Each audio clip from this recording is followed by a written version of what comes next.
കൂടെ മിനിസ്റ്റർക്ക് പരിക്കേറ്റിരിക്കുകയാണ്. അപ്പോൾ minister admit ചെയ്യാൻ പോകുന്നത് ഇത് ആസൂത്രിതമായിട്ട് പ്ലാൻ ചെയ്ത ഒരു പദ്ധതിയുടെ ഭാഗമാണ്. ഇങ്ങനെ എല്ലാവരും തുടങ്ങിയാൽ എങ്ങനെയാണ് നമ്മൾ ഈ സമൂഹത്തിൽ ജീവിക്കുക? പറയാനുള്ളത് കാണിക്കുന്ന തോന്നിയാസത്തിന് വേണ്ടി ആളുകളെ പറഞ്ഞു വിടുന്നത് വി.ഡി. സതീശന്റെ നേതൃത്വത്തിലാണ്. വീണ്ടും സ്ത്രീയെ തള്ളിയിട്ട് കഴുത്തൊടിക്കുന്ന നിലയിലേക്ക് കാര്യങ്ങൾ പോകുന്നത് രാഷ്ട്രീയമല്ല, അത് ചട്ടം. സമരക്കാരൻ ആക്രമിച്ചു, പിന്നെ ആക്രമിക്കാൻ ഇപ്പൊ സമരക്കാർ കൈയേറ്റം ചെയ്തു, കഴുത്തിന് വരിക്കും. ഞാൻ അദ്ദേഹത്തെ കാത്തോട് നിൽക്കുകയാണ്.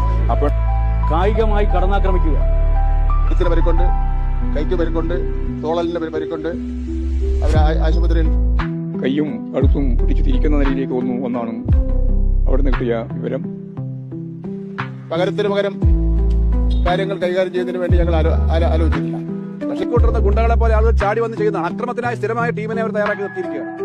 ഇത് പ്രതിപക്ഷ നേതാവിന്റെ കൃത്യമായ അറിവോട് പുലർച്ചെ 4 മണിയോടുകൂടി ആരോഗ്യമന്ത്രി വീണ ജോർജിനെ പരിയാരത്തെ ആശുപത്രിയിൽ നിന്ന് ഡിസ്ചാർജ് ചെയ്തിട്ടുണ്ട്. അവർ റോഡ് മാർഗം തിരുവനന്തപുരത്തേക്ക് വന്നുകൊണ്ടിരിക്കുകയാണ്. അപ്പോൾ എങ്ങനെയാണ് മന്ത്രി വീണ ജോർജിനെതിരെ പ്രതിഷേധിച്ച KSU നേതാവിന്റെ വീടിന് നേരെ സ്ഫോടക വസ്തു എറിഞ്ഞിരിക്കുന്നത്? ജില്ലാ സെക്രട്ടറി ബിദുൽ ബാലന്റെ കോഴിക്കോട് തിരുവള്ളൂരിലെ വീടിന് നേർക്കാണ് ഈ ആക്രമണം ഉണ്ടായത്.